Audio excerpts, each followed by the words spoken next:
The town of Oakhaven didn't have a permanent circus, which is why the appearance of the Laughing Boy posters overnight felt so strange.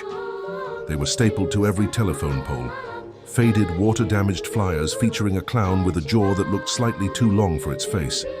Aloysius, the local night shift security guard at the old textile mill, found one stuck to his windshield at 2 a.m. He peeled it off, shivering as the clown's printed eyes seemed to track his movement.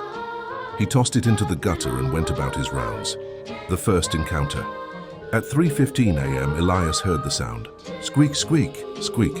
It was the rhythmic friction of rubber against concrete. He shone his heavy flashlight toward the loading docks. Sitting on top of a rusted dumpster was a figure in a mustard yellow jumpsuit. It was small, no larger than a child, but its proportions were all wrong. He was twisting a long, translucent balloon. "Hey, no trespassing," Elias shouted, his voice cracking. The figure didn't look up. It finished the balloon with a final wet twist and held it up. It wasn't a dog or a flower. It was shaped like a human heart, complete with chambers. Then the clown squeezed it. The balloon didn't pop. It let out a wet, rhythmic thump-thump. The performance, Elias backed away, but his flashlight beam caught more movement in the periphery. There were 3 of them now. One was standing by the gate, another was perched on the fire escape, and the original sat on the dumpster. They weren't wearing masks. Their faces were white, but it wasn't grease paint, it was the color of bone.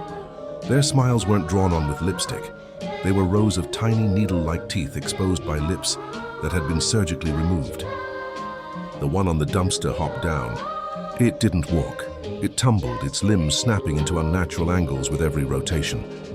"What do you want?" Elias hissed, reaching for his radio. The clown reached into its oversized pocket and pulled out a handful of confetti. It tossed it into the air. Instead of paper, the confetti was heavy and wet. It hit the ground with soft thuds.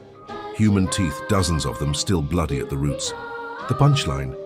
Elias turned to run toward the main office, but he tripped over something soft. He looked down. The ground was covered in balloons. Thousands of them appearing out of nowhere, filling the hallway. As he struggled to stand, he felt a cold, gloved hand rest on the back of his neck. A voice, high-pitched and vibrating like a kazoo, whispered into his ear, "Don't leave yet, Elias. We haven't gotten to the bit where you disappear." The last thing Elias saw before the lights went out was the clown opening its mouth. It didn't have a tongue. Instead, a small painted hand reached out from its throat, holding a single red nose.